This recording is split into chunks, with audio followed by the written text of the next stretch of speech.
Hey guys, it's Tommy CM. Welcome back to my channel and welcome to episode 2 of FUNFAIR Frenzy, our sort of funfair / carnival based theme park. The first episode we built the park entrance and just finished off the main building. In this episode, as you can see at the start here, I've just built a toilet block and a staff room just to kind of tuck in at the back of this building. It doesn't stand out as much, and that's why I quite like it, because you won't have queues of people there. And people won't get sort of clogged up at the main entrance. I will be putting more sort of food and drink outlets a bit further away from the main entrance, because they tend to get a few queues, and you don't want your guests sort of blocking up the main entrance. Here I'm just kind of putting a bit more lighting in, just so the park looks as good at night time as it does in the day. And obviously I've got a little juggling jester there as a little animatronic, just as a bit of decoration really for when you're walking back out the main entrance. It's something to look up at and notice there. The first flat ride we're putting in here is just your standard sort of Ferris wheel. If you're going to go down to a fun fair or a carnival, you're always going to see a Ferris wheel, and I think it's more of a staple ride really of this sort of park. So it had to be going in, and it had to be one of the first rides to put in. Especially, I think Ferris wheels grab your attention, instantly when you see them, just because of the size of them. So having it sort of straight as you walk in the main entrance, you look up and you see it. I think that was that's definitely where I had planned for the ride to sit. I wanted to go for the colour scheme of this sort of red, yellow, and orange, just to blend in with the lights that I'd put at the front of the park. It's not necessarily a colour scheme that I'll be going throughout the park with, but I think it just blends in well in this particular part of it. I may mix up the colours as I go through.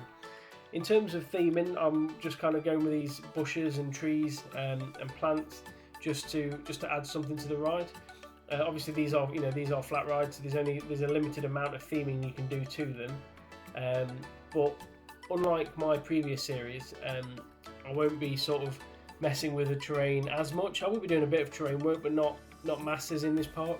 I'll be sort of like utilising the trees a lot more to sort of blend in, make the rides look a bit more colourful and give them a bit more character. Here I'm just putting in a bit of signage, again just to match the colour scheme on the ride. Decided to name this the Wheel of Fortune for now. If you have got any other names for any of the rides I put in, then please let me know, and I will, I'll look at the suggestions and take them on board. So just wanted to rename the ride there, and that was it for the Ferris wheel for now. We will be building around that later on in the series, but for now that's all I wanted to put in. This is the second flat ride that's going in. As you can see from the decoration there that comes with the flat ride, with the flashing lights and stuff, this really is a fairground sort of classic flat ride there. So hence why I thought it fitted in really well. With the queue line, I wanted it to sort of stick towards the base of the ride. I feel like queue lines sometimes, if they go out into the open area, and they're just kind of out on their own away from the ride, they can stand out unless you really theme around them. So I thought I'd stick them around there. Just wanted to put a few trees in these gaps here, just to sort of fill them up really, just so that just so you didn't have like a patch of grass really, because I think having empty areas and empty space like that, it does sort of stand out. So I just wanted to make sure I didn't have any of that, that's what I want to try and do in this park. Here I just wanted to have 3 different food and drink outlets just to put in. And then next to this flat ride, I want to put in a sort of seating / picnic area / just sort of like area for the guests to sit back and chill if they don't want to, if they just want a bit of a break really. So I just had to adjust the path here to get it sorted. As you can see, I've taken off the railing of the path, and that's because I'll be putting my own sort of fencing around there just to add to the sort of design and character of the area. Just putting a few of these picnic tables, and again using these trees just to fill in the little gaps that form when you're trying to join the paths together. It's just a tactic to get rid of that and to make it look like those gaps have a purpose. Ideally, they would be there, but you know, I think it looks all right when you've got trees or something in them, rather than them just being on their own. This building type I've not used before. This is sort of like a tin panel, and this came with the Vintage DLC, I believe. It's quite a colourful panel, as you can see. You can pick up to 4 colours on them.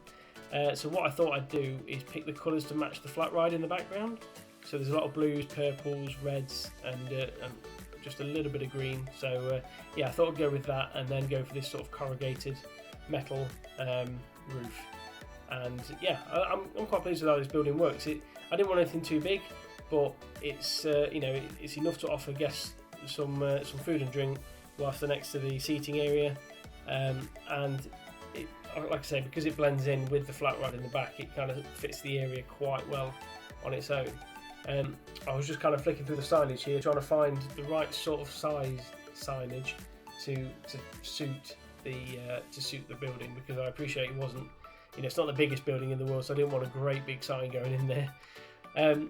Because the flat ride sits next to the seating area, I didn't want the queue line to be looking over that, and vice versa. So again, I'm using these trees as a way of blocking off a ride from a different section if I don't want those sections sort of mixing.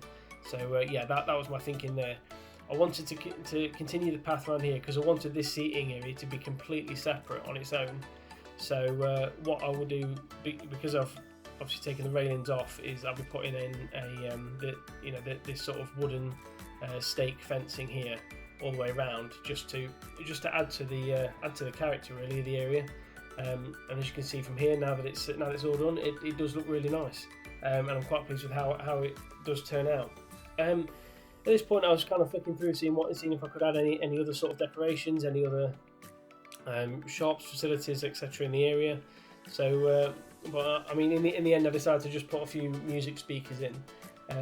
Obviously, I did that in the first episode. The reason I'm doing it in here as well is because, I mean, I've not got the game sound on at the minute, but you'll see when I do go around with the game sound that flat ride does generate a lot of disco music, a lot of EDM sort of music. So as you can imagine, being down at a fun fair, those sort of rides, if you've ever been on like the waltzers or anything down at a fair, it's that sort of loud, heavy beat music. And if you're going to go for a sit down in a theme park, you probably don't want that sort of music blasting out. So I thought I'd put in some different music. Just here, I'm obviously just lighting up the area so that if anyone goes in there at night time, they can do. This bit is just like an entertainment point. So if I end up hiring mascots or anything that can go around the park, this is just an area that they will come to, and the guests can interact and meet the mascots, etc. A bit like you would at something like Disneyland. If you want to go on, if you want to go and meet a mascot there, go and meet a character. It's just a way of getting the guests as well to go into that section of the park. But yeah, I mean, for now, that's it for episode 2. Thank you for watching that. If you did enjoy that, please leave a like and subscribe if you're new, and I'll see you next time. Thanks for watching. Goodbye.